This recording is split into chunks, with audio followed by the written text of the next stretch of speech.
제 남편은 제 카드를 전부 정지시키며 기생충이라고 불렀습니다. 심지어 뻔뻔하게 첫사랑과 그녀의 아들까지 집으로 들였죠. 비서에게 저를 협박하라고 시켰지만 비서는 경악하며 말했습니다. 회장님, 사모님은 이미 모든 투자금을 회수하고 떠나신 지 오래입니다. 저는 최고급 백화점의 가장 화려한 층 한가운데에 서 있었습니다. 크리스탈 샹들리에의 눈부신 빛이 값비싼 드레스들 위로 쏟아져 내렸죠. 그 순간에 저 역시 남편 강태준이 늘 비웃던 속 빈 꽃병에 불과했습니다.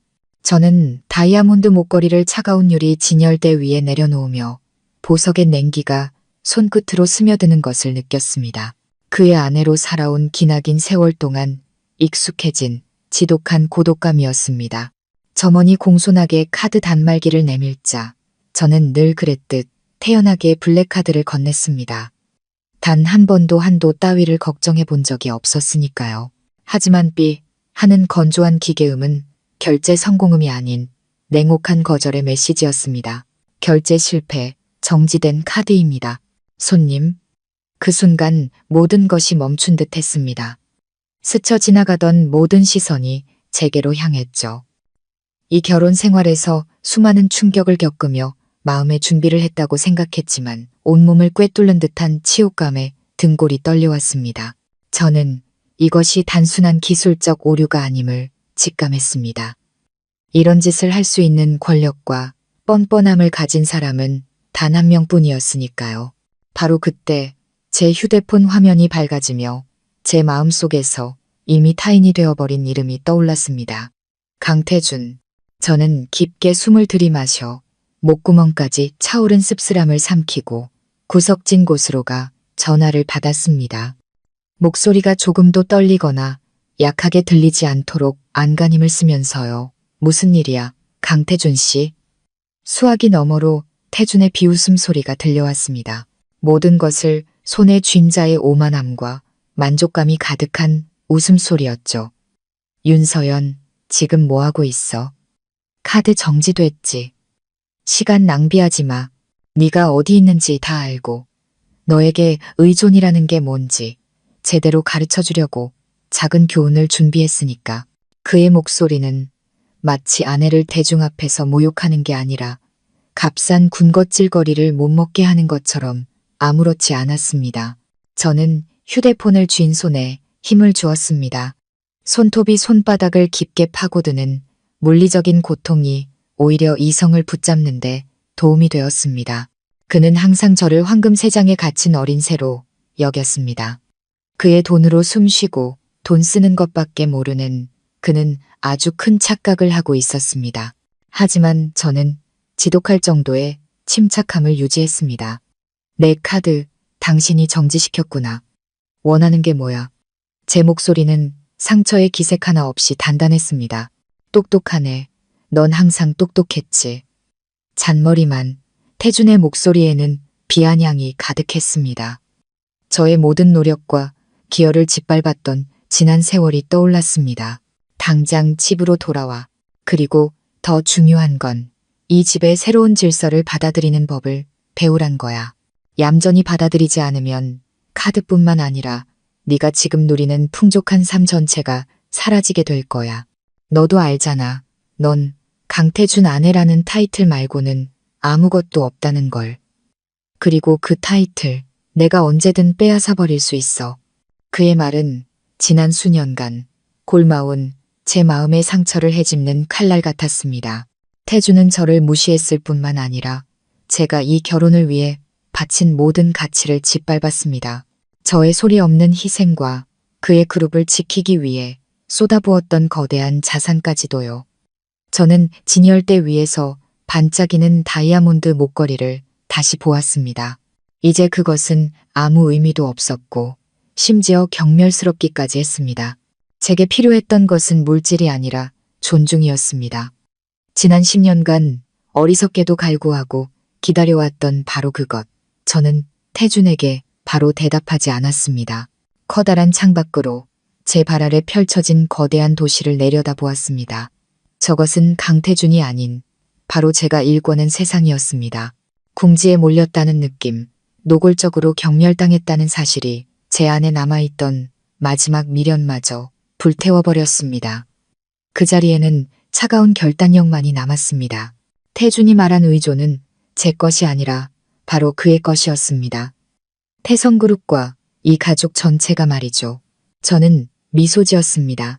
태준이 수화기 너머로는 볼 수 없는 지독히도 차가운 미소였습니다. 저는 이 게임이 끝났음을 알았습니다.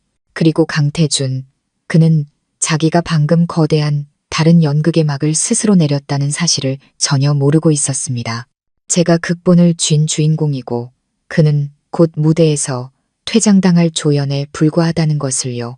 저는 한마디도 없이 전화를 끊고 점원에게 돌아섰습니다.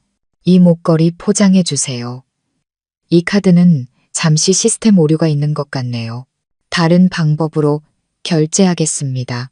저는 핸드백에서 업무용으로만 쓰는 두 번째 휴대폰을 꺼내 짧은 메시지를 보냈습니다. 단 30초 후 카드도 단말기도 없이 목걸이 결제가 완료되었습니다.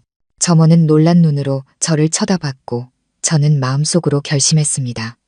이 순간이 바로 이 가짜 황금 세 장을 벗어던지고 자유로운 불사조로 날아오를 때라고. 저는 너무나 오랫동안 참고 또 참아왔습니다. 제가 저택으로 돌아간 것은 태준의 협박 때문이 아니었습니다. 모든 인연을 완전히 끊어내기 전 마지막으로 그의 얼굴을 마주하고 그 두 눈에 서린 배은망덕함과 잔인함을 똑똑히 확인하고 싶었기 때문입니다. 거대한 현관문을 열고 들어서는 순간 싸구려 향수 냄새가 코를 찔렀습니다. 이 집에 세련되고 차가운 분위기와는 전혀 어울리지 않는 향기였죠. 그리고 저는 거실 소파에 앉아 있는 오수진. 태준이 늘 자신의 잊지 못하는 첫사랑이라 부르던 여자를 보았습니다. 그녀는 마치 오랫동안 이 집의 주인이라도 된 것처럼 가련하고 순종적인 표정을 연기하며 앉아 있었습니다. 그녀 옆에는 7, 8살쯤 되어 보이는 남자아이가 최신형 태블릿 PC에 정신이 팔려 있었죠. 태준은 그들 옆에 서서 승리감과 경멸이 뒤섞인 눈빛으로 저를 쳐다보았습니다. 윤서연, 왔어. 그의 목소리는 지난 몇 년간 제게 보여줬던 냉담함과는 전혀 다른 거만한 태도였습니다. 이쪽은 수진이야. 전에 얘기했던. 그리고 여긴 민호, 내 아들. 그는 내 아들이라는 말을 보란 듯이 강조했습니다. 태준과 수진이 최근에 다시 만났고 저 아이는 절대 그의 친아들일 리 없다는 걸 알았지만 저는 침묵을 지켰습니다. 수진이 자리에서 일어났습니다. 그녀는 하얀 레이스 원피스를 입고 태준이 늘 이상적으로 생각했던 순수하고 연약한 이미지를 연출하려 애쓰는 듯 했습니다. 서연 언니, 오랜만이에요. 태준 씨한테 언니 얘기 많이 들었어요. 정말 언니 가정을 방해하고 싶진 않았는데. 수지는 말을 멈추고 의미심장한 눈빛으로 태준을 올려다보았습니다. 태준은 그 뜻을 알아차리고 수진의 어깨를 감싸며 말을 이었습니다. 괜찮아. 서연이는 이해심 많은 사람이니까. 내가 서연이 카드를 정지시킨 것도 이제 집에서 아내와 엄마의 역할에만 충실하라는 뜻이었어. 이제부터 수진이랑 민호, 우리랑 같이 살 거야. 저는 그 자리에 얼어붙었습니다. 충격 때문이 아니라 이 두 인간의 상상 초월하는 뻔뻔함 때문이었습니다. 저는 태준을 똑바로 쳐다보았습니다. 그를 믿었던 제 자신이 후회스러워 속이 뒤틀리는 것 같았습니다. 10년의 결혼 생활, 10년간 저는 제 신분과 능력을 숨겨왔습니다. 강태준이라는 남자가 권력이나 돈이 없는 평범한 여자를 사랑하고 존중할 수 있는지 시험해보고 싶었기 때문입니다. 이제 그 답은 너무나도 명확해졌습니다. 태준에게 저는 그저 장식품, 사회적 안정을 위한 도구, 그 이상도 이하도 아니었습니다. 우리랑 같이 산다고 저는 되물었습니다. 제 목소리는 얼음장보다 차가워 수진이 저도 모르게 몸을 움츠렸습니다. 강태준 씨, 수진 씨가 누군지 알잖아. 당신 과거일 뿐이야. 법적인 아내는 나고, 그런데 다른 여자랑 그 여자의 아들을 집에 들이고 내 카드를 정지시키고 이걸 받아들이라고. 내가 뭐라고 생각해. 감정 없는 인형이야. 태주는 발끈했습니다. 그는 제가 이렇게 날카롭게 말하는 것을 항상 싫어했죠. 그만해. 윤서연, 너한테 정말 질렸어. 넌 항상 내 세상에 갇혀 살잖아. 차갑고 재미없게. 넌 비싼 꽃병이야. 우아함의 상징이지만 아무짝에도 쓸모없지. 그룹을 위해 해준 것도 없고 내 사업에 도움 준 것도 없어. 그저 내 옆에 그림자처럼 서 있는 것 말고는. 하지만 수진이는 달라. 그녀는 내게는 절대 없는 따뜻함과 이해심을 줬어. 태주는 지친 듯 한숨을 내쉬었습니다. 그 값싼 변명에 저는 실소를 터뜨릴 뻔했습니다. 당신이 수진 씨를 데려온 건 따뜻함 때문이 아니잖아. 나를 견제하고 나에게 모욕을 주기 위해 이용하려는 거잖아. 하지만 강태준 씨, 당신은 아주 기본적인 사실 하나를 잊었어. 당신이 말하는 그 쓸모없는 내가 3년 전 태성그룹을 파산 직전에서 구해냈다는 사실을 벌써 잊었어? 태성그룹. 그 이름에 태준의 표정이 굳었고 의기양양하던 수진의 얼굴도 딱딱하게 굳었습니다. 둘은 서로를 쳐다보더니 이내 태준이 의심 가득한 눈으로 저를 향했습니다. 무슨 소리 하는 거야? 그 수천억 원, 그건 대형 투자사에서 빌린 돈이었어. 내 돈이 아니라 협상은 내가 했고 넌 그냥 서류에 사인만 했을 뿐이야. 망상 좀 그만해. 윤서연, 네가 어떻게 그런 큰 돈을 마련해? 망상? 저는 그에게 천천히 그리고 단호하게 한 걸음씩 다가갔습니다. 제 발걸음에는 그가 한 번도 본 적 없는 위압감이 실려 있었습니다. 강태준, 난 항상 당신에게 스스로의 힘으로 일어설 기회를 줬어. 하지만 당신은 그 기회를 경멸로 걷어차버렸지. 좋아, 이제 모든 걸 밝힐 시간이야. 저는 더 이상 고통을 느끼지 않았습니다. 오직 해방감뿐이었죠. 이 황금세장은 너무나 오랫동안 비좁고 먼지투성이었습니다. 저는 탐욕과 자만심으로 뒤엉킨 태준의 두 눈을 똑바로 쳐다보았습니다. 그리고 제 단 한마디가 그가 애써 쌓아 올린 모든 것을 무너뜨릴 수 있음을 알았습니다.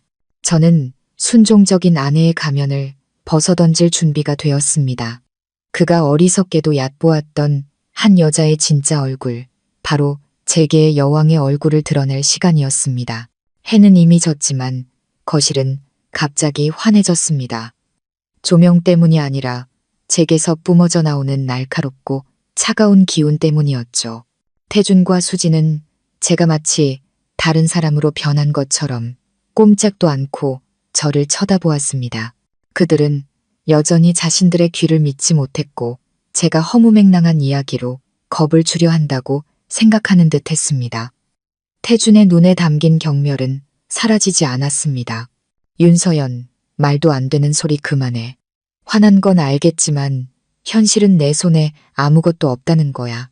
태성그룹을 살린 그 돈, 내 개인 자산을 거의 다 담보로 잡아서 마련한 돈이야. 내 돈이 어디서나? 몇 년을 나한테 얹혀 살았으면서 스스로를 속이지 마. 태주는 강한 척 말했지만 그의 목소리는 미세하게 떨리고 있었습니다. 불안감이 그의 마음속에 스며들고 있다는 증거였죠. 수지는 비웃으며 말했습니다. 언니, 현실을 받아들이세요.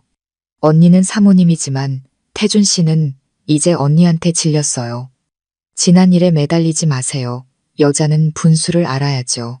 수진의 말은 제 안에 남은 마지막 인내심마저 불태워버렸습니다. 저는 웃었습니다.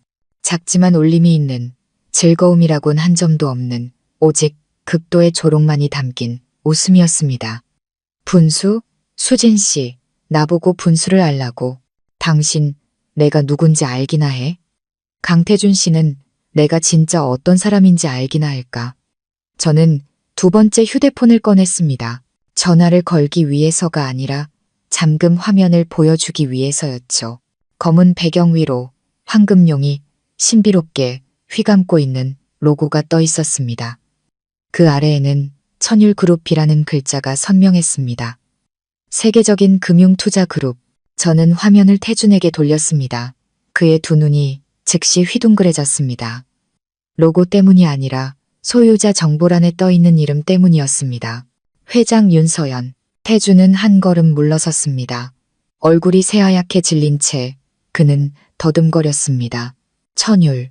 어떻게 당신이 천율그룹이라고? 세계에서 손꼽히는 대기업이잖아. 자산 규모가 태성그룹의 3배는 될 텐데 정확해. 저는 재무보고서를 읽는 것처럼 담담하게 말했습니다. 천율그룹. 수진 씨도 그 회사가 어떤 규모인지 잘 알 텐데. 당신과 강태준 씨는 그저 화려한 겉모습만 봤지 그 뿌리를 알려고 하진 않았지. 내가 바로 천율그룹의 설립자야, 강태준 씨. 우리가 막 결혼했을 때부터 시작했어. 당신이 아직 작은 프로젝트와 공허한 유혹에 빠져 있을 때 천율의 자산은 태성그룹의 3배가 아니야. 태성그룹이 작은 조각배라면 천율은 거대한 대양이지. 저는 이 끔찍한 진실이 태준의 머릿속에 스며들 시간을 주었습니다. 그는 돌처럼 굳어서 있었습니다. 오만함은 산산조각 났고 그 자리에는 공포와 혼란만이 남았습니다. 그리고 이제 본론으로 돌아가서 3년 전 태성그룹을 파산해서 구한 그 수천억 원의 투자금. 그건 비밀 유지를 위해 내가 만든 유령 투자회사의 이름으로 천율그룹의 비상자금에서 인출한 내 개인 자금이었어. 더 이상 설명할 필요도 없었습니다. 모든 것이 명백해졌으니까요. 저는 모든 것을 걸었습니다. 제 신분과 자산을 걸고 강태준이라는 남자가 자신의 곁을 지키는 한에 나의 진정한 가치를 알아볼 수 있는지 시험했습니다. 그리고 그는 처참하게 실패했습니다. 자신을 묵묵히 지켜준 여자를 모욕하는 길을 택했죠. 당신은 내가 꽃병인 줄 알았지.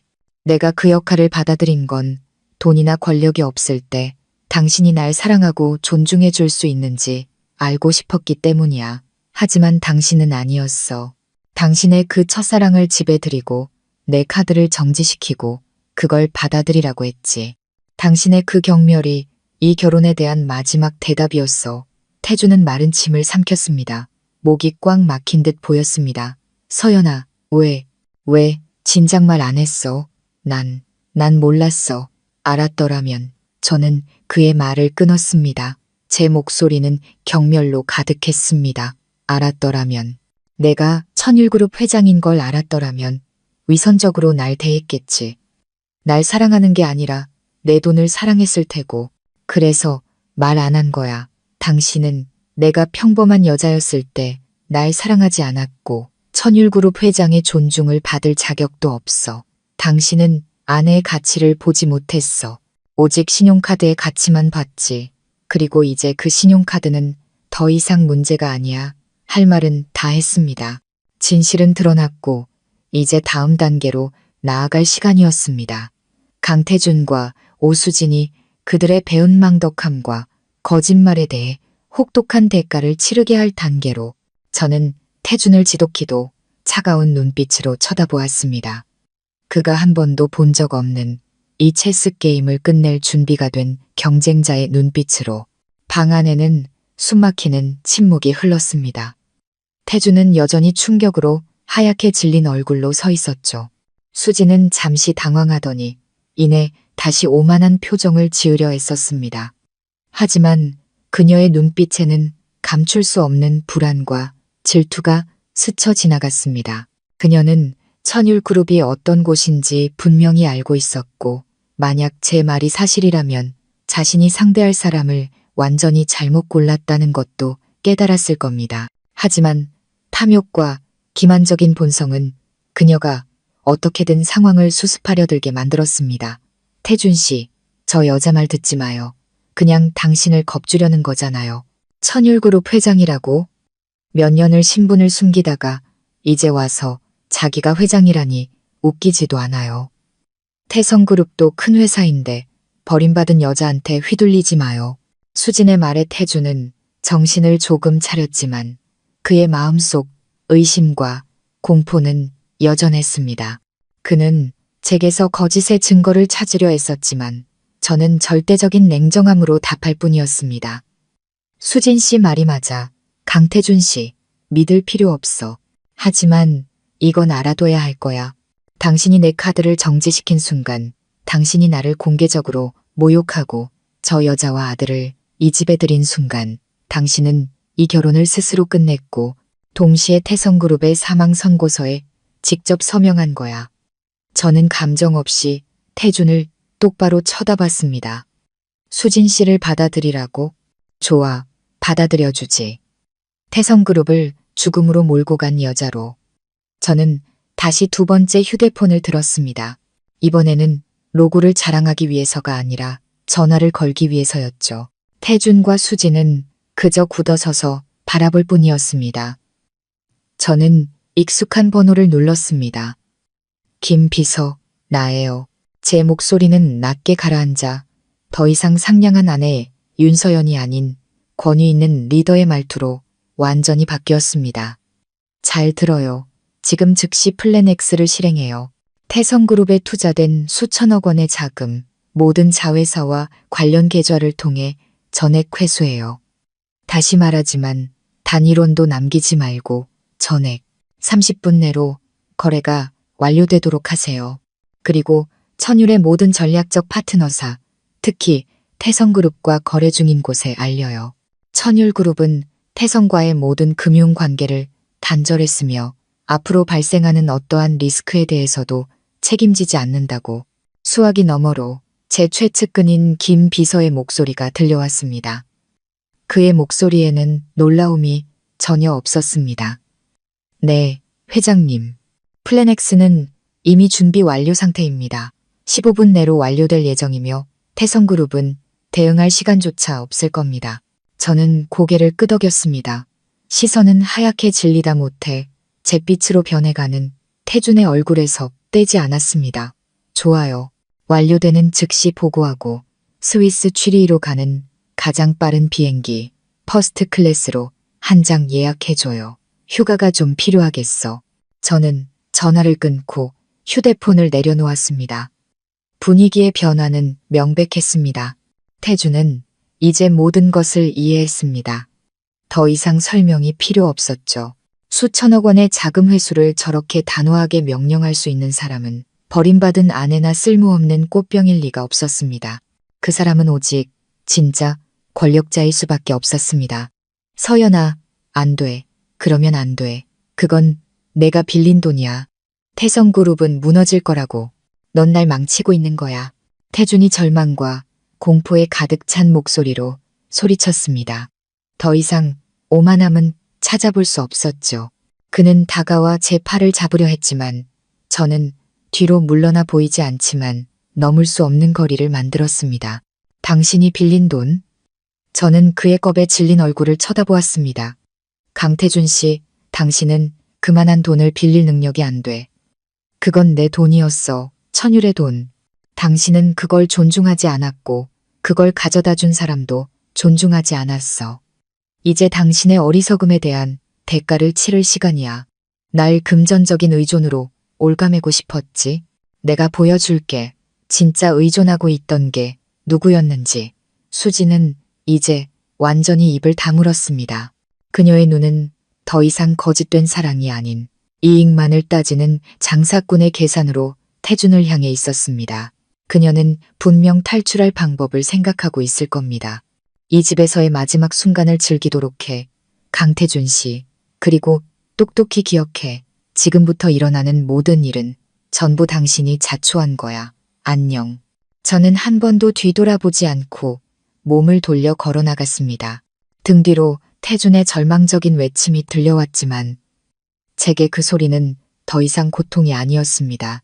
치욕으로 가득했던 인생의 한 챕터를 마감하는 엔딩곡이었죠. 스위스, 제가 평화를 되찾을 곳, 그리고 태성그룹, 그가 몰락과 마주할 곳. 제가 저택을 떠난 지 불과 몇 시간 만에 모든 것은 예상대로 천율그룹이 치밀하게 준비한 시나리오대로 진행되었습니다. 저는 개인 전용기에 올랐습니다. 태준이 늘 제가 좋아한다고 착각했던 사치를 즐기기 위해서가 아니었습니다. 지나간 일들을 돌아보고 더 중요하게는 제가 방금 일으킨 도미노 효과를 지켜볼 절대적인 고요함이 필요했기 때문입니다. 비행기 창밖으로는 광활한 흰 구름이 펼쳐져 있었고 제 마음속에서는 차가운 폭풍이 휘몰아치고 있었습니다. 해방과 복수의 폭풍이었죠. 비행기가 이륙하자마자 김 비서는 보안 통신 시스템을 통해 긴급 보고서를 보내왔습니다. 저는 보고서를 열었습니다. 숫자 하나하나를 꼼꼼히 읽을 필요도 없었습니다. 제목만 훑어봐도 태성그룹의 현 상황을 충분히 알 수 있었으니까요. 자금 회수 완료, 100%, 자산 천일그룹 해외 펀드로 이전 완료, 거래는 내부 부채 청산으로 위장되어 단기적으로 법적 의혹 없음, 파트너사 반응, 천율의 간접 통보 직후 태성그룹의 최대 파트너사 두 곳이 유동성 리스크를 이유로 연쇄 프로젝트 철수 선언, 주요 은행 3곳, 갑작스러운 자본금 부족 및 담보 재심사를 위해 태성그룹 계좌 동결, 부도 선언. 이 시간 만에 태성그룹은 만기가 도래한 단기 부채 상환 불능, 긴급 이사회 소집 후 모든 활동 중단 결정, 법규에 따라 태성그룹은 지급 불능 상태로 공식 부도 처리. 이 소식은 이미 국내외 언론에서 대서특필하고 있었습니다. 저는 보고서를 읽으며 한 점의 동정심도 느끼지 못했습니다. 오직 차가운 만족감뿐이었죠. 15분. 강태준이 그토록 자랑스러워하고 저를 모욕하는데 사용했던 그 거대한 자산이 완전히 무너지는데 걸린 시간은 단 15분이었습니다. 이 붕괴는 단순히 돈의 문제가 아니었습니다. 그것은 자존심의 붕괴였고 태준이 스스로를 기만해온 권력이라는 환상의 붕괴였습니다. 그는 제가 꼭두각시라고 생각했지만 정작 제 손아귀에 노란한 것은 자기 자신이었습니다. 태준은 저를 쓸모없는 사모님, 패션과 파티밖에 모르는 사람으로 여겼습니다. 하지만 그는 몰랐습니다. 그 세월 동안 제가 사모님이라는 가면 뒤에서 수천억 원짜리 협상을 하고 세계를 뒤흔드는 투자 결정을 내리고 다국적 기업을 끊임없이 경영해왔다는 사실을요. 저는 자금 회수 명령을 내릴 때 경악하던 태준의 얼굴을 떠올렸습니다. 그는 충격과 절망에 빠져 있었죠. 불과 몇 시간 전 제 카드를 정지시켰던 오만한 남자와는 완전히 다른 모습이었습니다. 그 충격은 단순히 돈 때문이 아니었습니다. 뒤늦은 깨달음 때문이었죠.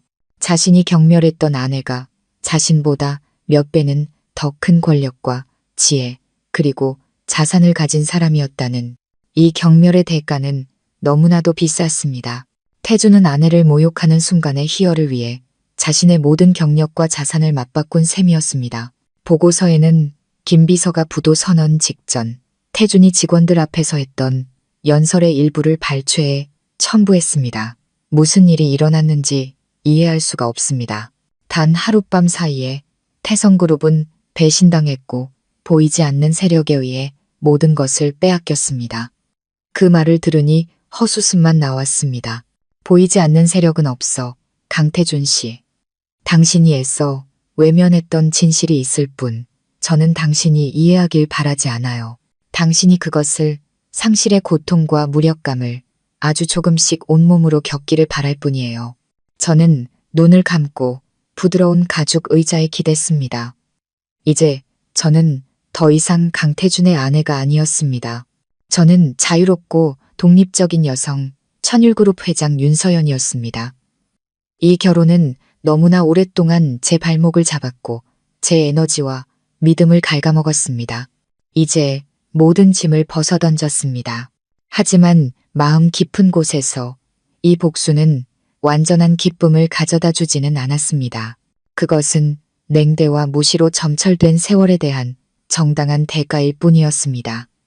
저는 태준이 제 가치를 알아봐 주길 바랐지만 그는 돈과 오만함을 택했습니다.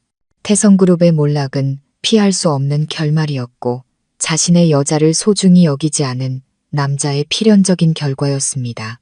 저는 눈을 떠 창밖을 보았습니다. 수평선 너머로 찬란하고 강렬한 아침 햇살이 떠오르고 있었습니다. 그것은 새로운 삶의 빛이었습니다. 더 이상 가짜 신분이나 의존에 얽매이지 않고 온전히 제 손으로 쟁취한 삶. 복수의 여정은 이제 막 시작되었지만 가장 중요한 챕터, 순종적인 아내의 챕터는 막을 내렸습니다. 저는 스위스 취리히에 있는 제 개인 별장에 도착했습니다. 천율그룹의 가장 중요한 프로젝트들을 처리하기 위해 종종 머물던 곳이었죠. 수천 킬로미터나 떨어져 있었지만 한국의 혼란스러운 상황에 대한 모든 정보는 제 믿음직한 비서, 김 비서를 통해 실시간으로 업데이트되었습니다. 저는 커다란 창가에 앉아 따뜻한 차를 마시며 김 비서가 화상통화로 보고하는 내용을 들었습니다. 태성그룹은 공식적으로 법정 관리에 들어갔습니다. 모든 자산은 청산을 위해 동결되었고 강태준은 소액 주주들로부터 수많은 소송에 직면해 있습니다. 회장님, 태성그룹은 완전히 마비되었습니다. 강태준은 절망에 빠져 있습니다. 회장님께서 버리신 개인 번호를 포함해 가능한 모든 채널로 연락을 시도하고 있지만 모두 실패했습니다. 더 중요한 것은 언론이 이 전격적인 자금 회수 뒤에 있는 보이지 않는 세력에 대해 캐기 시작했다는 점입니다. 김 비서는 프로페셔널한 목소리로 보고했지만 숨길 수 없는 통쾌함이 묻어났습니다. 김 비서는 제가 천율그룹을 처음 세울 때부터 함께하며 제가 얼마나 많은 희생과 비밀을 감수해야 했는지 잘 아는 사람이었습니다. 또한 태준이 제게 안겨준 치욕을 모두 지켜본 증인이기도 했죠. 저는 희미하게 미소 지었습니다. 언론이 알고 싶어 한다면 실컷 파헤치게 둬요. 이 일이 시끄러워질수록 좋으니까. 하지만 내 신분이 너무 빨리 드러나게 하진 말아요. 강태준의 절망을 조금 더 연장시킬 필요가 있으니까. 저는 차를 한 모금 마셨습니다. 따뜻한 온기가 퍼져나가는 느낌은 제 마음속 냉기와는 정반대였습니다. 김 비서, 강태준이 내 과거를 파기 시작했나요? 김 비서는 고개를 끄덕였습니다. 네, 실직 상태인 그의 전 비서에게 그 수천억 원 투자금에 대한 모든 정보를 다시 파헤치라고 지시했고 결과는 이미 그에게 전달되었습니다. 제가 개입해서 강태준이 가장 적나라한 진실을 받아보도록 조치해뒀습니다. 김 비서는 태준이 제 과거에 대한 보고서를 받았을 때 겪었을 상황을 설명하기 시작했습니다. 태준의 전 비서는 필사적인 조사 끝에 부인할 수 없는 흔적을 찾아냈습니다. 3년 전 태성그룹을 구한 자금은 정체불명의 투자펀드에서 나온 것이 아니라 천율그룹의 자회사에서 직접 송금된 것이었습니다. 하지만 태준을 무너뜨린 것은 돈의 출처뿐만이 아니었습니다. 바로 천율그룹의 뿌리였죠. 비서의 보고서는 제가 아주 젊은 시절, 심지어 태준과 결혼하기도 전에 천율그룹을 설립했다는 사실을 확인시켜 주었습니다. 처음에는 작은 금융 컨설팅 회사였지만 이후 전 세계로 뻗어나갔죠. 그는 또한 제가 윤서연이라는 이름으로 상표권을 등록했고 모든 주요 결정을 직접 내렸다는 사실을 보여주는 낡은 기사와 묻혀있던 재무 기록들도 찾아냈습니다. 태준은 제가 세계적인 재벌들의 비공개 회의에 참석한 사진들도 보았습니다. 그는 더 이상 부인할 수 없었죠. 태준은 제가 자신과 결혼했을 때 그저 예쁘고 직업 없는 운 좋게 자신에게 시집온 여자라고 믿었습니다. 그는 제가 전적으로 자신에게 의존하고 있으며 제가 가진 모든 것이 강태준 아내라는 신분 덕분이라고 항상 믿었습니다. 하지만 진실은 정반대였습니다. 천율그룹은 제 땀과 눈물 그리고 지혜로 세워진 제국이었습니다. 그의 태성그룹 따위는 그저 모래알 하나에 불과한 거대한 제국. 저는 돈이나 권력 때문에 태준과 결혼한 것이 아니었습니다. 젊은 날에 스쳐가는 설렘과 순수한 사랑에 대한 희망 때문이었습니다. 제가 신분을 숨긴 것은 저의 화려한 경력 때문이 아니라 저라는 사람 자체를 사랑해줄 남자를 갈망했기 때문입니다. 진실을 알게 된 후에 그는 어떻게 했나요?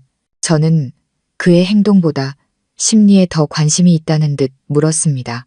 김 비서는 한숨을 쉬었습니다. 제가 수집한 정보에 따르면 그는 사무실의 모든 것을 부숴버렸다고 합니다. 그 후 방에 틀어박혀 식음을 전폐하고 있습니다. 그는 계속 말도 안 돼, 말도 안 돼. 그녀는 윤서연이야. 내 안에 쓸모없는 꽃병이었는데 라고 중얼거린다고 합니다. 진실이 그의 자존심에 치명타를 날린 거죠. 회장님, 그는 돈만 잃은 게 아닙니다. 자기 자신에 대한 위대함이라는 환상까지 잃어버린 겁니다. 저는 순간적인 아픔을 느꼈습니다. 태준 때문이 아니라 10년 전 제 순수함 때문이었습니다. 태준이 자격 없다는 걸 증명하는데 10년이나 걸렸지만 이제는 더 이상 아픔이 아니었습니다. 그저 깨달음이었죠. 그는 타인을 경멸함으로써 자신의 명성을 쌓았습니다. 그리고 이제 그가 경멸했던 바로 그 사람에 대한 진실이 그 자신을 파괴한 것입니다. 저는 김 비서에게 제 위치에 대한 절대적인 비밀 유지를 당부했습니다. 그리고 태준이 아무리 연락을 시도해도 절대 응답하지 말라고 지시했습니다. 저는 그가 극한의 고독감을 느끼길 바랐습니다. 모든 것을 잃은 자의 절망감을. 아직 끝이 아니었습니다. 게임은 이제 막 시작되었을 뿐이죠. 저는 전화를 끊고 스위스의 맑은 하늘을 바라보았습니다. 진실은 태준에게 드러났습니다. 그는 자신의 아내가 꽃병이 아니라 자신이 감히 꿈도 꾸지 못했던 거대 그룹의 여왕이라는 것을 알게 되었습니다. 이 진실은 저의 가장 강력한 무기였습니다. 그것은 태준의 재산뿐만 아니라 그의 이성과 자신에 대한 믿음까지도 빼앗아갔습니다. 태성그룹의 붕괴는 필연이었습니다. 그 제국은 텅 빈 오만 위에 세워졌기 때문이죠. 반면 천율그룹은 끈기와 소리 없는 지혜로 세워졌습니다. 이제 저는 마지막 연극을 마무리하기 위해 돌아가기 전까지 이 평화를 만끽할 것입니다. 단순한 복수가 아닌 제 자신의 재탄생을 위한 연극을. 스위스에서 저는 마치 잘 짜인 연극을 보듯 태준을 지켜보았습니다. 그 연극에서 태준은 자신의 비극 속에서 발버둥 치는 주연 배우였죠. 제가 천율그룹 회장이라는 사실을 확인하는 보고서를 받은 후 태준의 공황 상태는 더 이상 재정적인 문제에 머무르지 않았습니다. 그것은 광기와 강박으로 변했습니다. 태준은 제가 오래전에 사용을 중단한 개인 번호부터 태성그룹의 업무용 메일함으로 보내는 이메일, 심지어 SNS에 올리는 절박한 간청의 메시지까지 온갖 방법으로 제게 연락을 시도했습니다. 그는 수백 통의 전화를 걸고 수천 개의 메시지를 보냈습니다. 내용은 분노와 협박에서 애원과 후회로, 그리고 마지막에는 위선적인 숭배로 바뀌었습니다. 그는 자기가 틀렸다고, 저를 사랑한다고, 자신의 제국을 다시 일으키기 위해 제가 필요하다고 썼습니다. 제 카드를 정지시키던 그 오만한 남자의 모습은 온데간데 없었죠. 저는 김 비서가 보내온 녹음 파일과 이메일을 보며 차갑게 미소 지었습니다. 저는 태준이 저를 사랑하지 않는다는 것을 알았습니다. 그는 권력과 돈을 사랑했습니다. 그리고 이제 모든 것이 사라지자 그는 자신이 무심코 잃어버린 수천억 원의 자산을 사랑할 뿐이었습니다. 그가 제게 돌아오고 싶어 하는 것은 부부의 정 때문이 아니었습니다. 파산의 구렁텅이에서 벗어나기 위해 강태준 아내라는 신분과 천율그룹 회장의 후원이 필요했기 때문이죠. 하지만 태준의 모든 노력은 헛수고였습니다. 저는 어떠한 흔적도 남기지 않고 모든 연락을 철저히 차단했습니다. 제 개인 휴대폰은 파기되었고 강태준 아내라는 신분과 관련된 SNS 계정은 삭제되었으며 천율그룹의 모든 연락망은 철벽 같은 보안 시스템으로 보호되었습니다. 태준에게 저는 마치 이 세상에 존재하지 않았던 사람 같았을 겁니다. 그의 생명력을 빨아들인 흔적 없는 권력의 유령. 이는 태준을 극도의 고립 상태로 몰아넣었습니다. 그는 회사와 재산을 잃었을 뿐만 아니라 분노를 터뜨리거나 애원할 대상마저 잃어버렸습니다. 저의 침묵은 가장 가혹한 형벌이었습니다. 그에게 더 이상 탓할 사람을 남겨두지 않고 이 비극이 오직 자신의 경멸에서 비롯되었다는 진실과 마주하게 만들었죠. 김 비서는 태준이 주변의 모든 사람을 의심하기 시작했다고 전했습니다. 그는 수진을 의심하고 자기 어머니를 의심하고 심지어 집안의 고용인들까지 의심했습니다. 그는 제가 근처 어딘가에서 자신을 지켜보고 있으며 이 침묵이 심리전이라고 믿었습니다. 이 혼란과 절망은 제 계획의 일부였습니다. 저는 그의 오만함이 산산조각 나고 자신이 경멸했던 사람에게 운명이 좌우되는 무력감과 절망감을 맛보길 바랐습니다. 만약 제가 제 신분을 더 일찍 밝혔더라면 이 결혼이 더 좋은 결말을 맞았을까? 스스로에게 물었습니다. 대답은 아니오였습니다. 태주는 저를 존중하지 않았을 겁니다. 오히려 저를 두려워하고 더 많이 이용하려 들었겠죠. 저는 태준에게 10년간 사랑하고 친절하게 대할 기회를 주었지만 그는 배은망덕함을 선택했습니다. 진정한 권력은 블랙카드나 회장이라는 직함에 있는 것이 아니었습니다. 자신의 삶에 대한 절대적인 주도권, 그리고 가치 없는 것들을 단호하게 버릴 수 있는 능력에 있었습니다. 스위스에서 바라본 태주는 서서히 가라앉고 있었습니다. 수진이 아들과 함께 곁에 있었지만 태주는 더 이상 그녀를 믿지 않았습니다. 그는 의심 가득한 눈으로 그녀를 바라봤습니다. 그가 이상화했던 첫사랑이 아니라 짐 덩어리로 보는 듯했죠. 바로 이 고립이 수진에게 다음 단계로 나아갈 기회를 주었습니다. 제가 이미 예상했던 거짓으로 가득 찬 한 걸음을 저는 태준이 심리적 붕괴의 문턱에 있으며 수진이 던질 충격적인 소식이 그를 올가매려는 마지막 지푸라기가 되리라는 것을 알았습니다. 절망에 빠진 태준이 덥석 물게 될 지푸라기. 저는 김 비서의 다음 보고를 기다리며 마음의 준비를 했습니다. 수진이 곧 새로운 연극을 꾸며낼 것이라는 걸 알았으니까요. 취리히에서의 제 침묵은 절망에 빠진 태준이 수진의 거짓된 시나리오를 더 쉽게 받아들이게 만드는 완벽한 발판이 되었습니다. 절망은 거짓의 씨앗이 자라기에 비옥한 땅이었고 교활한 본성을 가진 수진은 그 기회를 놓치지 않았습니다. 제가 천율그룹 회장이라는 사실을 안 후 태준이 그녀를 의심하기 시작했지만 그는 너무나도 쇠약하고 고독해서 스스로 진실을 찾을 힘이 없었습니다. 그는 기댈 곳이 필요했고 자신의 삶이 아직 의미가 있으며 다시 시작할 수 있다고 믿을 이유가 필요했습니다. 그리고 수진은 재빨리 자신을 그 기댈 곳으로 만들었죠. 김 비서는 제게 태준과 수진의 대화 녹음 파일을 보내왔습니다. 제가 오래전 낡은 저택에 설치해둔 감시 시스템을 통해 녹음된 것이었죠. 태준의 목소리는 이전의 오만함과는 전혀 다른 깊은 피로와 좌절감에 차 있었습니다. 수진아, 모든 게 끝났어. 그 여자, 윤서연이 전부 다 가져가 버렸어. 나한텐 아무것도 남지 않았어. 이 집마저 곧 압류될 거야. 민호 데리고 떠나. 너희들까지 고생시키고 싶지 않아. 태준의 목소리는 떨리고 있었습니다. 수진은 잠시 침묵하더니 이내 제가 한 번도 들어본 적 없는 위선적인 다정함과 염려가 가득한 목소리로 바뀌었습니다. 태준 씨, 그런 말 하지 마요. 얼마나 힘든지 알지만 난 당신 곁을 떠나지 않을 거예요. 윤서연, 그 여자는 복수심에 불타는 악독한 여자일 뿐이에요. 하지만 태준 씨, 나한테 좋은 소식이 있어요. 모든 걸 바꿔놓을 소식. 태준은 침묵했습니다. 마치 기적을 기다리는 것 같았죠. 수진은 극적으로 말을 멈췄습니다. 임신했어요. 태준 씨.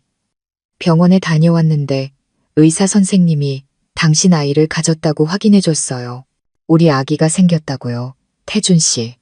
이게 지금 우리에게 남은 유일한 희망이에요. 아기를 위해서라도 힘을 내야 해요. 저는 고급스러운 안락 의자에 앉아 차를 남김없이 마셨습니다.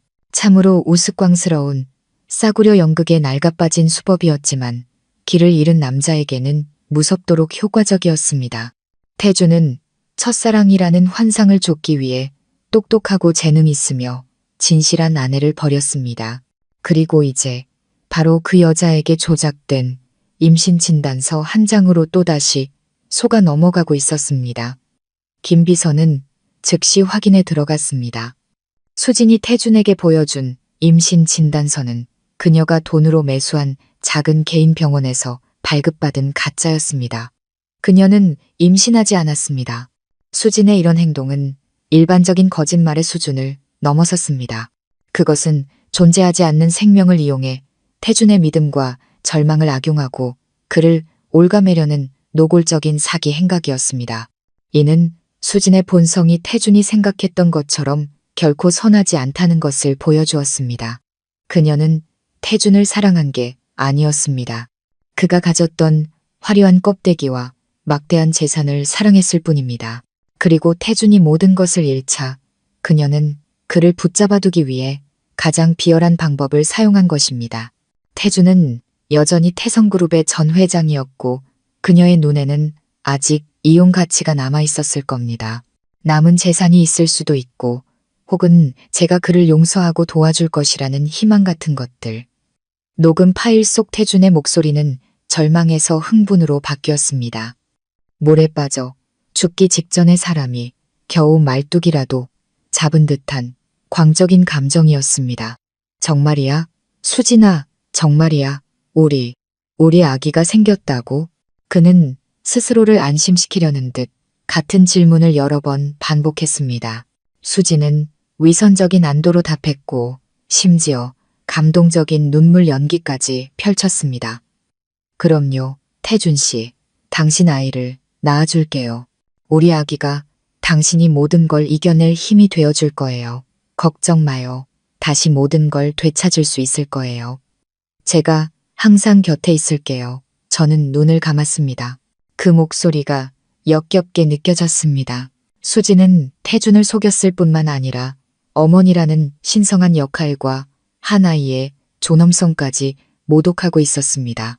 저는 지나치게 냉정하고 이성적이었지만 수지는 지나치게 사악하고 잔인했습니다. 저는 개입할 필요성을 느꼈습니다. 단순히 태준에게 복수하기 위해서가 아니라 수진의 죄를 폭로하고 그녀가 더 이상 거짓을 퍼뜨리는 것을 막기 위해서였습니다. 하지만 저는 인내심을 갖기로 했습니다. 태준이 이 덫에 더 깊이 빠지도록 내버려 둬야 했습니다.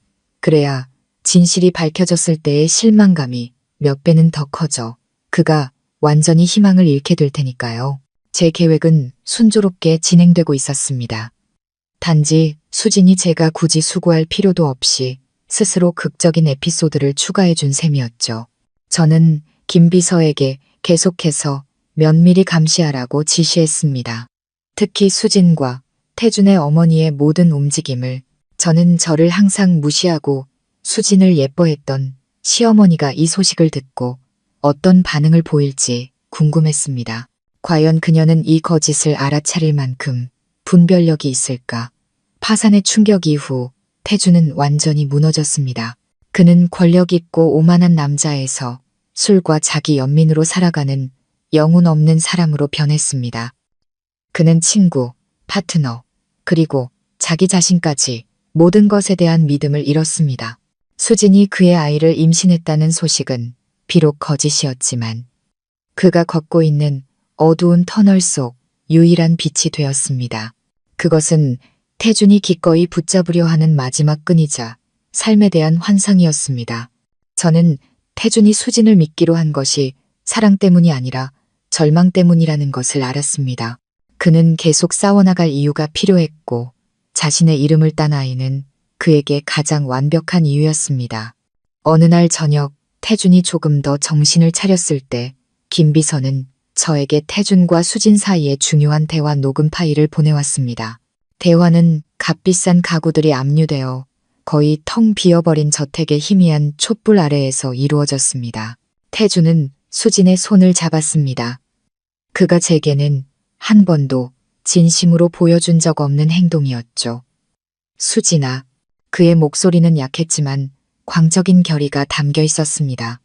모든 것에 대해 미안해. 널 떠났던 건 내 실수였어. 네가 내 진정한 사랑이었고 내 인생의 빛이었는데. 윤서연, 그 여자는 너무 차갑고 너무 강했어. 나한텐 그런 여자가 필요 없어. 네가 필요해. 너의 다정함과 그리고 이 아이가. 그 말이 우습게 들렸습니다. 태준은 아직도 아무것도 이해하지 못했습니다. 그는 여전히 여자를 지혜와 굳건함이 아닌 위선적인 연약함과 겉으로 드러나는 다정함으로 평가했습니다. 그는 배신과 거짓의 진실과 마주하는 대신 수진이 애써 꾸며낸 따뜻한 가정이라는 환상에 더 큰 가치를 두었습니다.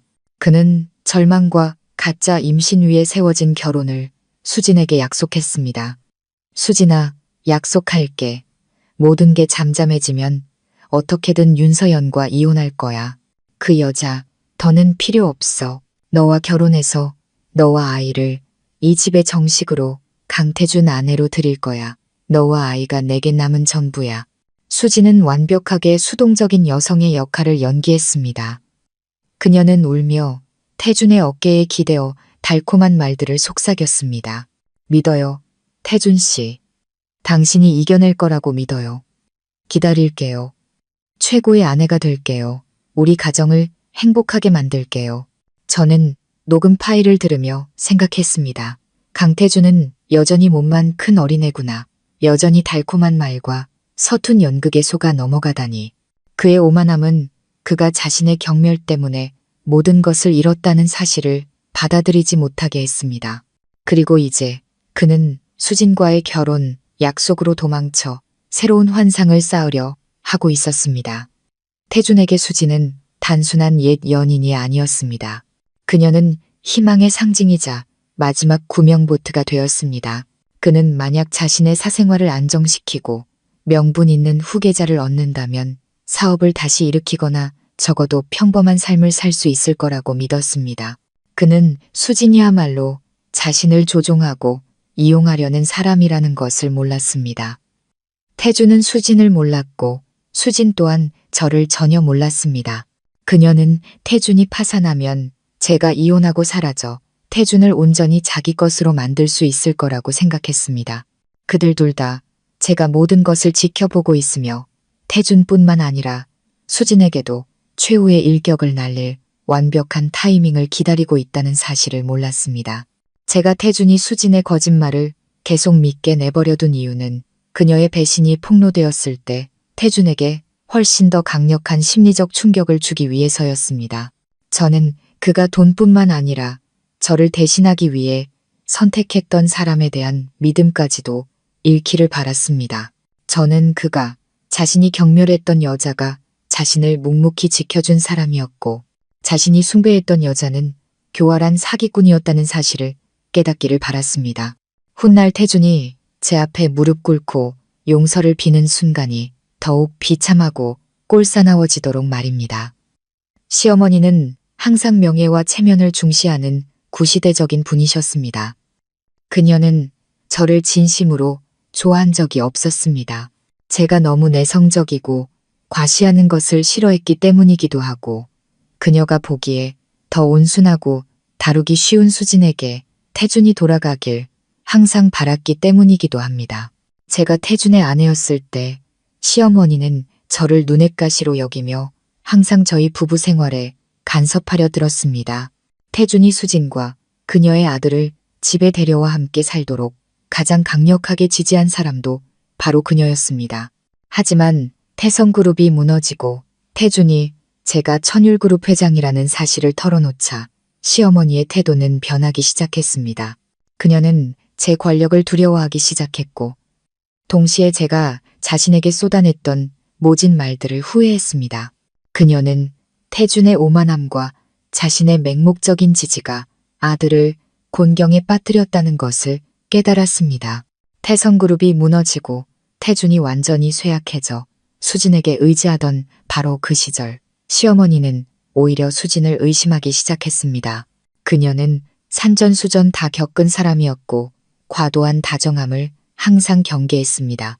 그녀는 태준이 모든 것을 잃었음에도 불구하고 수진이 너무나도 열성적이고 적극적으로 구는 것을 보았습니다. 그것은 순수한 사랑이라기보다는 계산적인 행동처럼 보였습니다. 수진이 임신했다는 소식은 처음에는 시어머니를 매우 기쁘게 했습니다. 태성그룹 가문의 대를 이을 희망이었으니까요. 하지만 바로 그 기쁨이 그녀를 더 경계하게 만들었습니다. 시어머니는 손주를 원했지만 출처가 불분명한 손주는 원치 않았습니다. 그리고 수지는 시어머니가 아무리 예뻐해도 이미 아이가 있는 여자였습니다. 어느 날 오후 수진이 밖으로 나가 전화를 받을 때 시어머니는 우연히 복도를 지나가고 있었습니다. 수지는 아무도 듣지 않는다고 생각하고 친구와 편안하게 통화했습니다. 그녀의 목소리는 더 이상 평소의 다정함이 아니었습니다. 대신 날카롭고 과시적인 말투였죠. 너, 나 대단하지 않냐? 강태준 다 망했는데 그래도 내가 꽉 잡았어. 이 가짜 임신이 최고의 방패야. 아주 홀딱 넘어갔다니까. 이제 나랑 결혼하고 그 잘난 윤서연이랑 이혼하겠대. 멍청한 강태준. 내가 진짜 자기를 사랑하는 줄 알아. 난 그냥 강태준 아내라는 타이틀이 필요한 거고 만약 걔가 그 천율그룹 여자한테서 재산 일부라도 다시 뺏어올 수 있다면 나도 콩고물이라도 떨어지겠지. 시어머니는 벼락이라도 맞은 듯 그 자리에 굳어버렸습니다. 수진의 잔인하고 뻔뻔한 말에 귀가 먹먹해졌습니다. 그녀는 자신이 믿었던 아들이 결혼하길 바랐던 여자가 가짜 임신으로 태준의 절망을 이용하는 교활한 사기꾼이라는 사실을 믿을 수 없었습니다. 이 진실은 태성그룹의 붕괴보다 더 고통스러웠습니다. 시어머니는 수진을 미래의 며느리처럼 여겼지만 이제 그녀는 독사나 다름없었습니다. 그녀는 차갑지만 진실했던 며느리 서연을 떠올렸습니다. 수천억 원으로 태성그룹을 구하고도 전혀 생색내지 않았던 후회가 그녀의 마음속에서 밀려왔습니다. 그녀는 서연이 차가웠던 것은 너무나 정직했기 때문이고 수진이 다정했던 것은 너무나 거짓되었기 때문이라는 것을 깨달았습니다. 시어머니는 떨리는 몸으로 방으로 돌아왔습니다. 마음은 분노와 의심으로 가득 찼습니다. 그녀는 절망의 끝에 있는 아들을 수진이 계속해서 속이도록 내버려 둘 수 없었습니다. 그녀는 더 이상 수진을 조금도 믿지 않았습니다. 그녀는 모든 것을 명확히 하고 이 끔찍한 덫에서 태준을 보호해야 했습니다. 저는 멀리서 김 비서가 보내온 그 통화 녹음 파일을 받고 미소 지었습니다. 시어머니가 스스로 진실을 발견한 것입니다. 시어머니의 각성은 중요한 요소였습니다. 그것은 수진의 연극을 더 빨리 끝내고 태준이 더 이상 기댈 곳 없이 자신을 둘러싼 모든 사람에 대한 적나라한 진실과 마주하게 만들 것입니다. 저는 시어머니가 침묵하지 않을 것을, 그녀가 수진과 대면할 것이고 바로 그때 수진이 자신의 진짜 얼굴을 드러낼 수밖에 없으리라는 것을 알았습니다. 수진의 전화 통화를 엿들은 후 시어머니는 잠을 이룰 수 없었습니다. 분노와 배신감이 모든 것을 압도했습니다. 그녀는 수진에게 화가 났을 뿐만 아니라 너무나도 맹목적이었던 태준과 한패가 되어 진실한 며느리였지만 무시당했던 서연에게 상처를 준 자기 자신에게도 화가 났습니다. 다음 날 아침 시어머니는 행동에 나서기로 결심했습니다. 너무나도 연약한 상태인 태준 앞에서 소란을 피우고 싶지 않았기에 그녀는 수진을 개인 식당으로 불렀습니다. 저는 김 비서의 실시간 보고 시스템 덕분에 이 사실을 알았고 이제 수진이 자신의 뻔뻔함에 대한 대가를 치를 시간이 왔다고 생각했습니다. 시어머니는 등을 꼿꼿이 세우고 엄격하고 탐색적인 눈빛으로 앉아 있었습니다.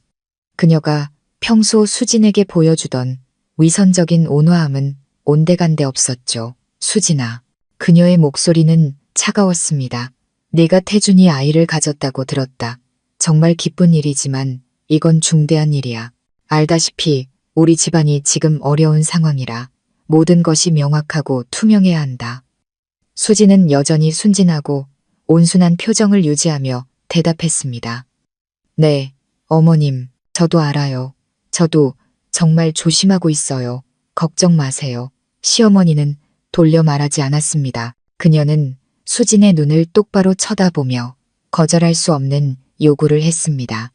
좋아. 그럼 내일 나와 함께 종합병원에 가서 정밀검사를 받자. 내가 직접 의사를 만나고 진료 기록도 확인하고 싶구나. 비용은 내가 다 부담하마. 내 손주가 될 아이가 건강하게 태어나는지 확실히 해야겠어. 시어머니의 요구는 수진의 뺨을 때리는 것과 같았습니다. 그녀의 얼굴은 즉시 붉은 기가 가시고 새하얗게 질렸습니다. 수진은 당황하며 더듬거렸습니다. 네, 어머님. 하지만 저는 이미 개인 병원에서 검사를 받았는데요. 의사 선생님이 초기에는 많이 움직이지 않는 게 좋다고 하셨어요. 시어머니는 자신이 전곡을 찔렀다는 것을 알았습니다. 그녀는 목소리를 더 단호하게 높였습니다. 난 개인 병원 따위 믿지 않는다. 수진아, 난 큰 병원에 가고 싶어. 네가 정말 태준이와 이 아이를 사랑한다면 이런 합리적인 요구를 거절하지 않겠지. 그렇지 않으면 난 너의 진심을 의심하기 시작할 수밖에 없어. 수진은 자신의 사기극이 탈로 났다는 것을 깨달았습니다. 그녀는 만약 병원에 가서 검사를 받으면 진실이 밝혀지고 모든 것을 잃게 될 뿐만 아니라 태준과 시어머니에게 경멸당할 것이라는 사실을 알았습니다. 극도의 공황 상태에 빠진 수진은 도망치기로 결심했습니다.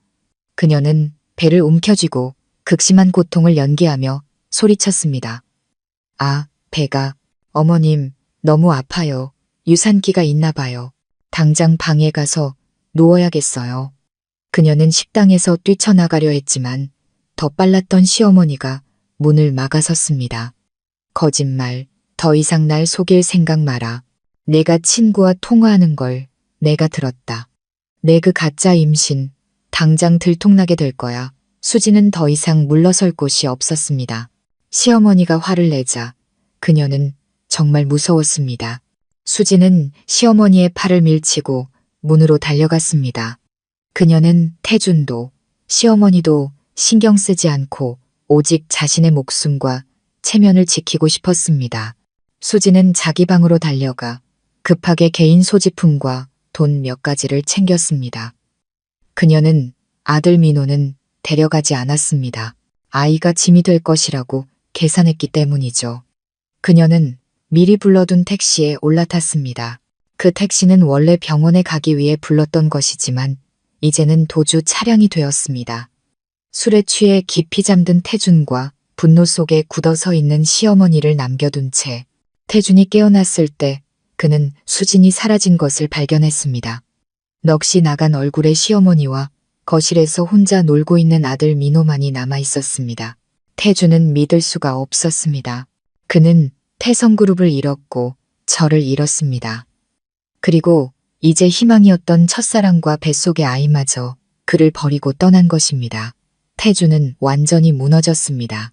저는 김 비서의 보고를 받았고 모든 말이 제자리에 놓였으니 이제 제가 돌아가야 할 때라는 것을 알았습니다.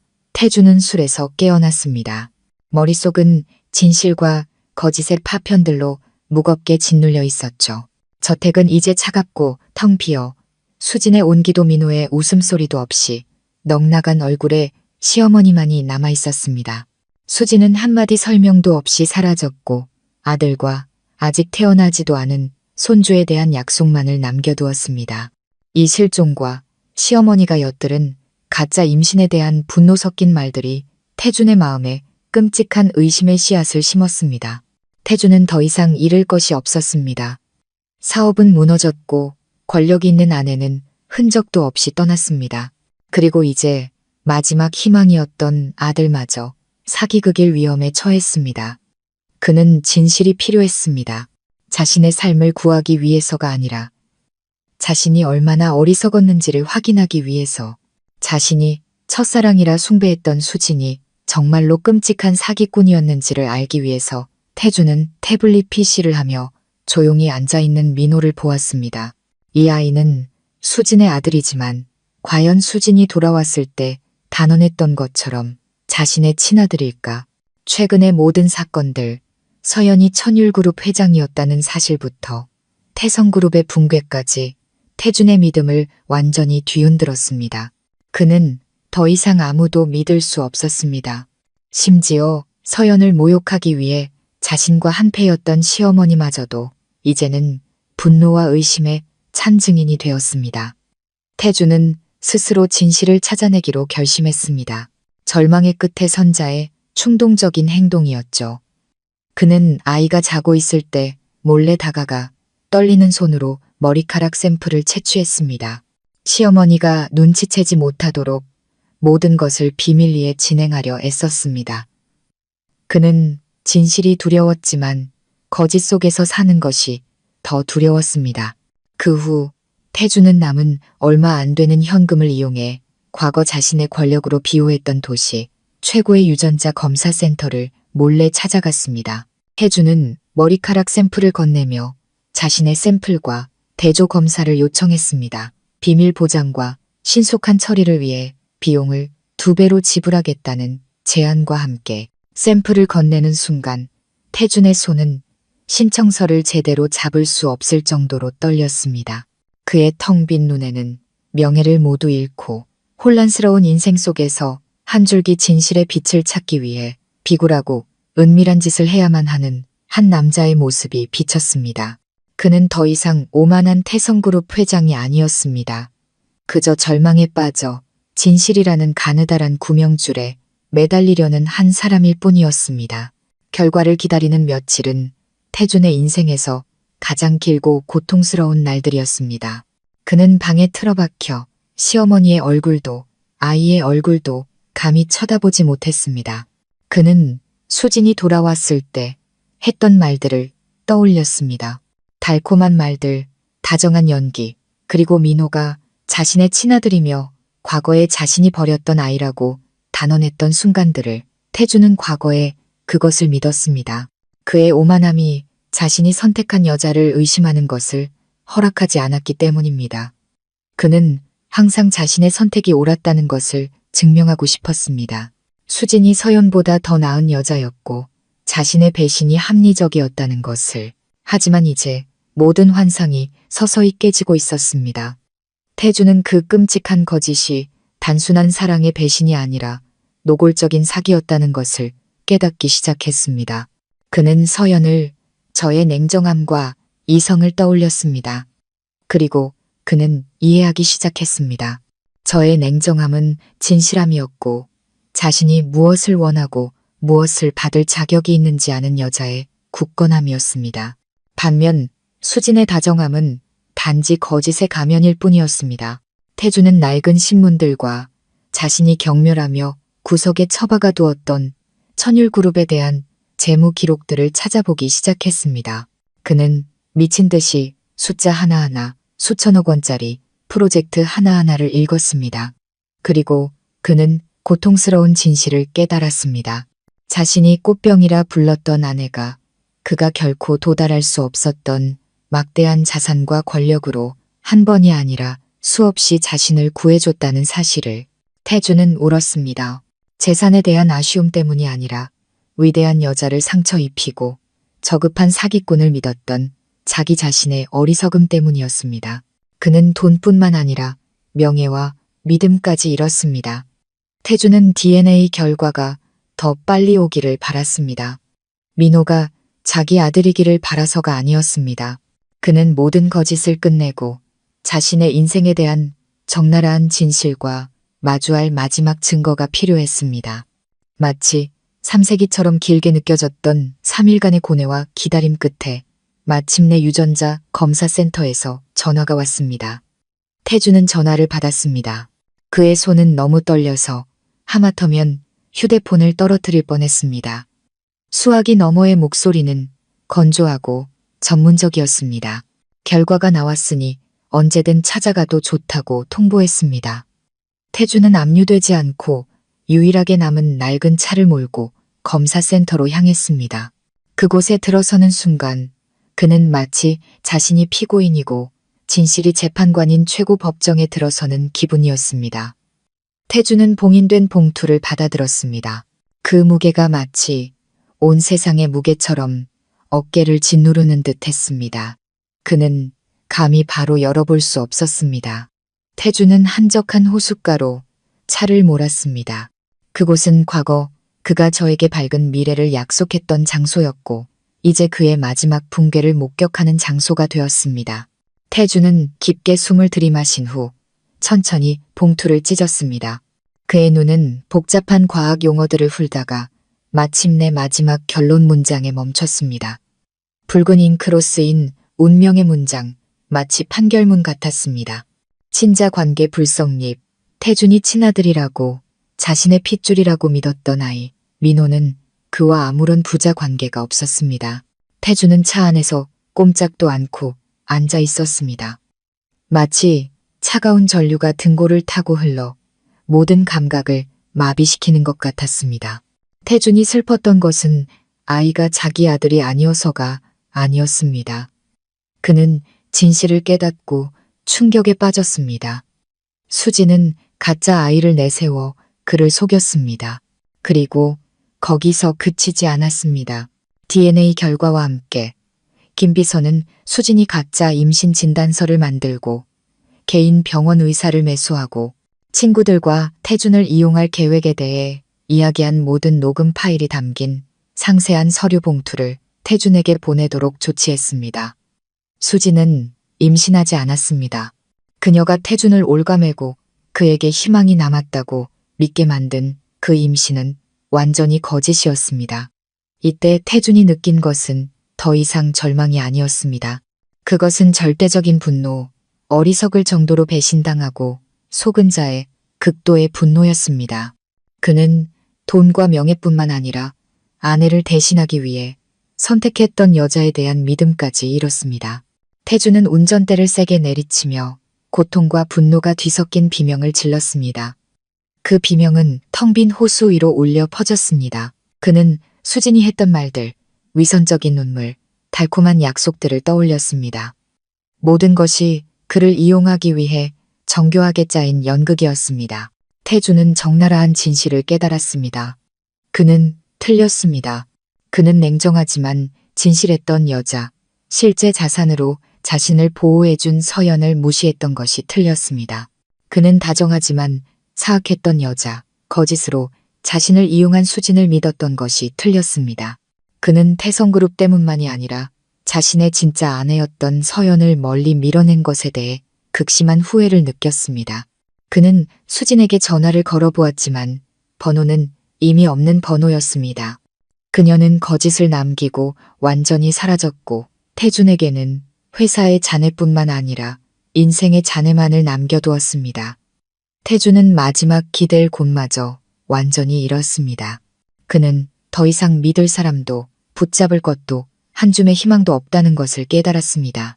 그는 그저 빈털터리가 되어 모든 사람에게 속고 버림받은 자신이 만든 폐허 속을 헤매는 사람이 되었습니다. 태준이 모든 면에서 붕괴하며 발버둥 치는 동안 저 윤서연은 저의 귀환을 준비하고 있었습니다. 스위스에서의 두 달은 천율그룹의 이름으로 태성그룹을 재편하고 죽어가던 회사를 부활을 기다리는 자회사로 만드는데 보낸 시간이었습니다. 저는 태준의 불투명한 사업관계들을 완전히 정리하고 태성그룹의 잠재력 있는 핵심 프로젝트들을 강화했습니다. 이제 마지막 등장을 위한 모든 준비가 끝났습니다. 저는 개인 전용기를 타고 한국으로 돌아왔습니다. 도망치기 위해서가 아니라 마주하고 이 게임을 끝내기 위해서였습니다. 저는 태성그룹의 모든 주요 파트너사와 옛 주주들, 그리고 가장 중요하게는 언론이 모두 모이는 국제 비즈니스 정상회담을 제 귀환의 무대로 선택했습니다. 그것은 강태준 아내라는 이름 아래 수년간 신분을 숨겨왔던 저 천율그룹 회장이 공식적으로 대중 앞에 서는 성대하고 기억에 남을 만한 이벤트여야 했습니다. 저는 조용한 귀환을 원치 않았습니다. 저의 등장이 선전포고이자 절대적인 권력을 확인시키는 자리가 되기를 바랐습니다. 저는 하얀 롤스로이스 팬텀에서 내렸습니다. 꽃병이었을 때 자주 입던 화려한 드레스가 아니라 검은색과 날카로운 라인이 돋보이는 특별 제작된 파워수트를 입고 있었습니다. 머리는 깔끔하게 올려 묶어 고고한 목선을 드러냈고 손에는 값비싼 핸드백 대신 서류 가방을 들었습니다. 권력, 지혜, 그리고 금융의 상징이었죠. 저는 화려한 보석은 전혀 착용하지 않았습니다. 단지 단순하지만 세련미와 권위를 드러내기에 충분한 다이아몬드, 시계 하나만을 찾을 뿐입니다. 제가 회의장의 로비로 들어서는 순간 수백 개의 시선이 제게 쏠렸습니다. 웅성거림은 순식간에 퍼져나갔습니다. 언론은 저를 마치 스타처럼 뒤쫓았습니다. 천율그룹은 베일에 쌓인 제국이었고 회장의 신원은 항상 비밀이었기 때문입니다. 저는 자신감 있게 걸었고 어떠한 감정도 드러내지 않았습니다. 저의 냉정함은 이제 거리감이 아니라 운명을 쥔 자의 절대적인 자신감이었습니다. 저는 김비서와 보좌진들의 철저한 경호 속에 인파를 헤치며 걸었고 차갑고 경외로운 분위기를 만들어냈습니다. 저는 중요한 발표를 위해 미리 준비된 중앙연단으로 올라갔습니다. 무대 조명이 저를 비추자 돌아온 여왕의 날카롭고 강인한 모습이 부각되었습니다. 소개할 필요도 없이 모두가 저를 알아봤습니다. 강태준의 쓸모없는 전처로 여겨졌던 윤서연, 그리고 이제 수천억 자산의 금융제국, 천율그룹의 회장. 저는 마이크를 잡고 재벌 총수부터 정치인, 기자들까지 그곳에 모인 수천 명의 사람들을 내려다보았습니다. 모두가 기다리고 있었습니다. 저는 차분한 어조로 연설을 시작했지만 한마디 한마디에 권력의 무게가 실려 있었습니다. 안녕하십니까? 오늘 저 천율그룹 회장 윤서연은 시장 안정과 관련된 중요한 발표를 하고자 합니다. 천율그룹은 최근 발생한 한 대기업의 파산 사태에 개입하기로 결정했습니다. 불필요한 혼란을 야기했던 파산 사태 말입니다. 저는 잠시 말을 멈추고 군중을 훑어보았습니다. 모두가 제가 태성그룹을 말하고 있다는 것을 이해했음을 알았습니다. 저의 귀환은 단순히 개인적인 이벤트가 아니었습니다. 그것은 재계를 뒤흔드는 사건이었고 모든 것을 제어할 수 있는 저의 능력을 확인시키는 것이었습니다. 저는 마지막 연극을 할 준비가 되었습니다. 제가 태성그룹 인수를 공개적으로 선언하고 태준이 자신의 실패에 대한 잔인한 진실과 마주해야 할 연극을. 제가 서두를 막 마쳤을 때 강당 뒤편에서 작은 소동이 일기 시작했습니다. 구겨지고 남루한 옷차림에 헝클어진 머리를 한 남자가 인파를 헤치고 앞으로 나아가려 애쓰고 있었습니다. 똑똑히 볼 필요도 없이 저는 그것이 태준이라는 것을 알았습니다. 그가 왔습니다. 제 예상대로 태성그룹 전 회장의 위험이라고는 찾아볼 수 없는 초라한 행색으로. 태준은 보안 요원들의 제지를 피하려 애쓰며 달려오면서 외쳤습니다. 그의 목소리는 쉬어 있었고 애원과 절망으로 가득 차 있었습니다. 서연아, 서연아, 나야, 태준이야. 제발 그러지 마. 제발 날 용서해줘. 태준은 수백 명이 자신을 쳐다보는 가운데 화려한 대리석 바닥에 무릎을 꿇었습니다. 이 모습은 극명한 대조를 이루었습니다. 높은 연단 위, 권위 있는 검은 수트를 입은 저와 바닥 아래 비참하고 비굴한 태준. 이것이 바로 제가 기다려온 장면이었습니다. 과거 그를 숭배했던 모든 사람들 앞에서 태준을 공개적으로 모욕하는 것. 저는 한 점의 동정심도 없는 눈으로 태준을 내려다보았습니다. 저는 김비서와 보안 요원들에게 제자리를 지키고 태준을 밖으로 내보내지 말라고 신호했습니다. 저는 태준이 그 자리에 남아 제 말 한마디 한마디를 똑똑히 듣기를 바랐습니다. 저는 마이크로 돌아가 태준의 등장에도 프로페셔널함을 잃지 않고 차분하고 냉정한 목소리를 유지했습니다. 네, 잠시 소란이 있었던 점 양해 바랍니다. 이분은 과거 제 남편이었고 태성그룹의 전 회장이었던 강태준 씨입니다. 오늘 그의 등장은 제가 곧 발표할 내용에 대한 생생한 증거가 되겠군요. 저는 숨을 한번 고르고 수백만 명이 지켜보고 있는 카메라 렌즈를 날카로운 눈빛으로 똑바로 쳐다보았습니다. 여러분, 태성그룹이 파산한 후 천율그룹은 조사를 통해 이전 경영진이 신뢰를 무너뜨리고 자산을 유출했지만 태성그룹의 핵심 가치는 여전히 남아있다고 판단했습니다. 따라서 저는 한 글자 한 글자 힘주어 말했습니다. 제 목소리가 울려 퍼졌습니다. 천율그룹은 파산한 태성그룹 전체를 공식적으로 인수할 것을 선언합니다. 여기에는 남은 모든 자산, 재조정된 부채가 포함되며 태성그룹은 천성이라는 새로운 이름으로 천율그룹의 직속 자회사가 될 것입니다. 우리의 목표는 잠재력 있는 기업을 되살리는 동시에 이 붕괴를 초래한 낡은 경영진 전체를 청산하는 것입니다. 강당 전체가 웅성거림과 놀라움 그리고 박수 소리로 터져 나왔습니다. 연극은 완성되었습니다. 태성그룹은 제가 인수했습니다. 태준을 사랑해서가 아니라 복수를 위해서 제가 그와 관련된 모든 것을 빼앗고 또 베풀 수 있는 권능을 가졌다는 것을 증명하고 싶었기 때문입니다. 태준은 이때 연단 가까이 기어와 제 다리를 잡으려 애썼습니다. 서연아, 제발, 내가 잘못했어. 수진이한테 속았어. 걔 임신한 거 아니었고, 민호도 내 아들이 아니었어. 내가 널 무시했던 게 잘못이야. 제발. 이러지 마. 날 좀 도와줘. 태성그룹은 내 평생의 수건이었어. 저는 태준을 내려다 보았습니다. 그의 얼굴은 눈물과 땀으로 얼룩져 있었습니다. 저는 동정심 때문이 아니라 태준이 제 말 한마디를 똑똑히 듣도록 하기 위해 몸을 살짝 숙였습니다. 강태준 씨, 당신에겐 날 존중하고 태성그룹을 지킬 기회가 있었어. 하지만 당신은 그걸 걷어차 버렸지. 당신이 내 카드를 정지시킨 순간 당신은 당신의 운명을 내게 넘긴다는 계약서에 스스로 서명한 거야. 당신은 태성그룹을 잃었어. 당신의 어리석음과 배은망덕함 때문에 저는 몸을 바로 세우고 뒤편에 서 계신 시어머니를 보았습니다. 그녀의 눈에는 후회와 치욕이 가득했습니다. 이 인수는 당신을 구하기 위한 게 아니야. 이건 대가야. 당신은 모든 것을 잃었고 이제 당신이 할 일은 단 하나 남았어.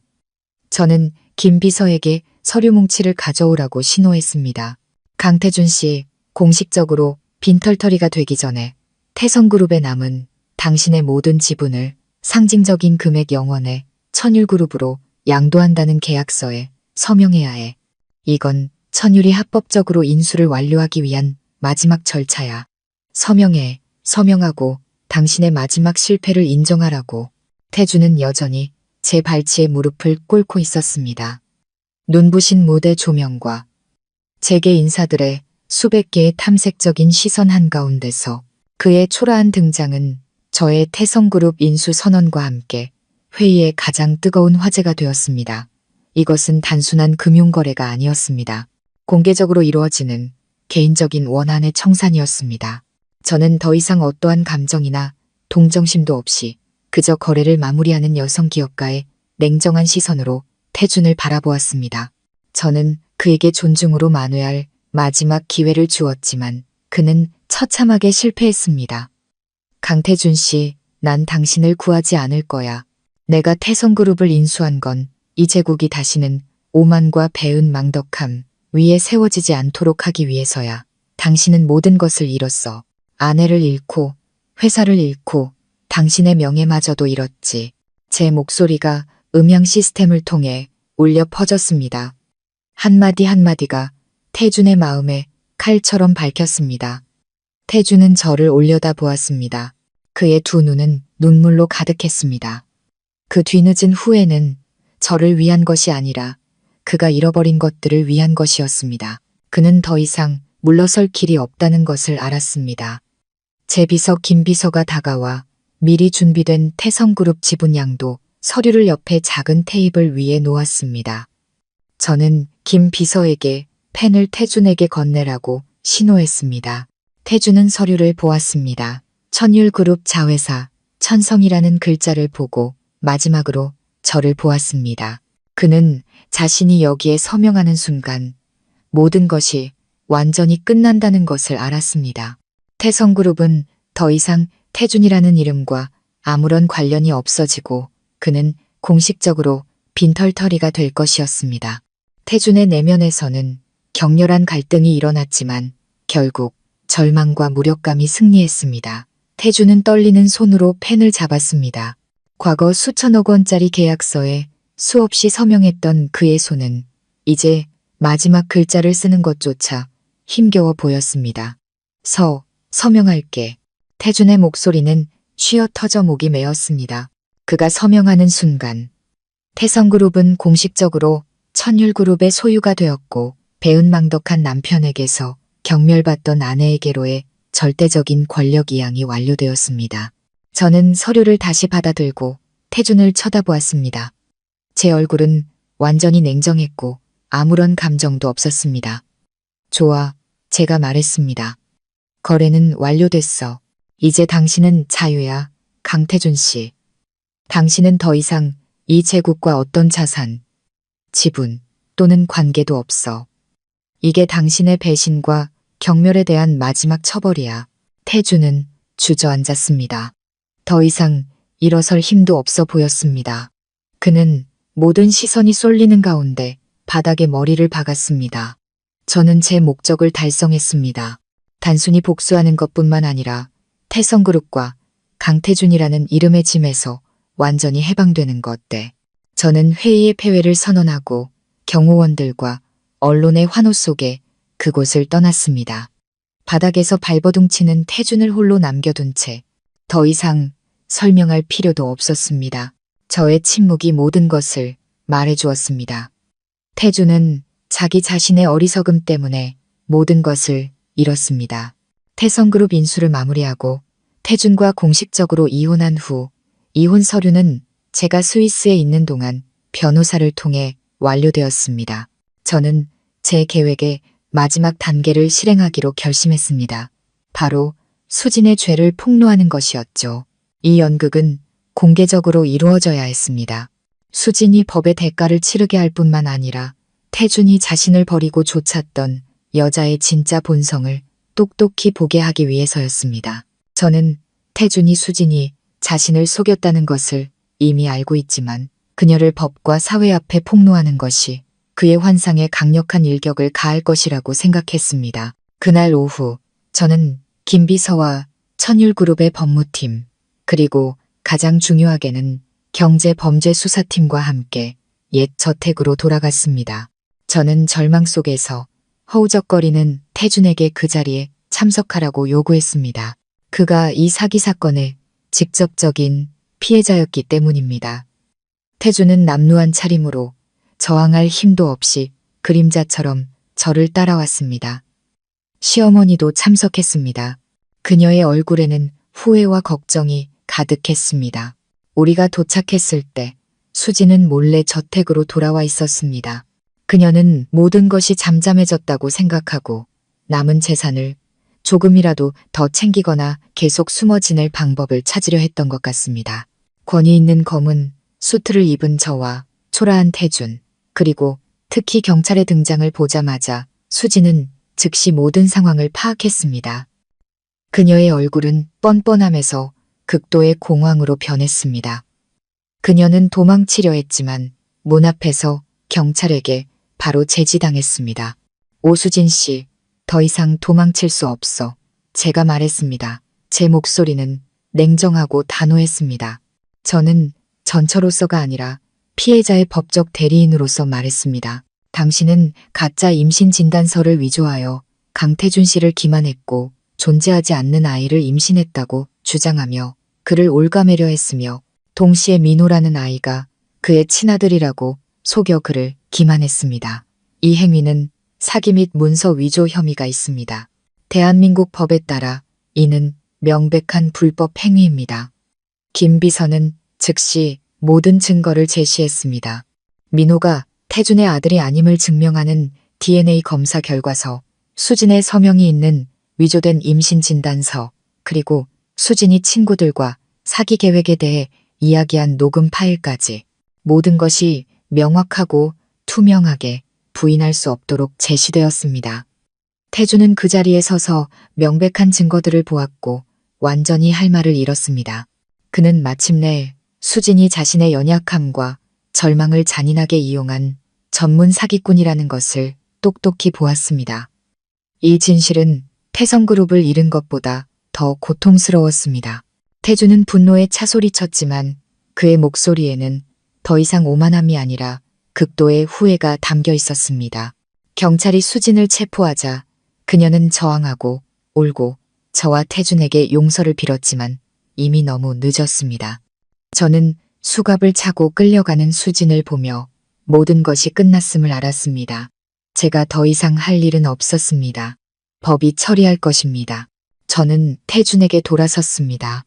그는 바닥에 주저앉아 완전히 무너져 있었습니다. 저는 그를 마지막으로 쳐다보았습니다.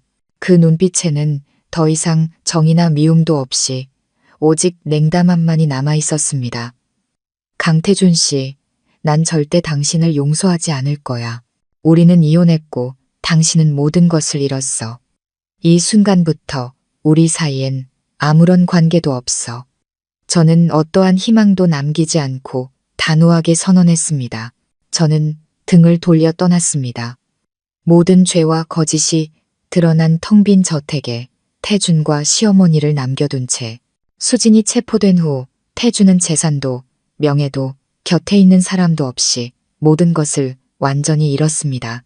시어머니를 제외하고는 그는 자신이 쓸모없는 아내에게 전복당하고 첫사랑에게 노골적으로 속았다는 사실을 받아들일 수 없었습니다. 태준은 저택을 떠났습니다. 갈 곳도 살 돈도 없이 결국 거리의 노숙자가 되어 후회와 절망 속에서 살았습니다. 그의 오만함은 산산조각 났고 그 자리에는 자신이 저지른 잘못에 대한 고통스러운 깨달음만이 남았습니다. 시어머니는 모든 것을 목격한 후 완전히 변했습니다.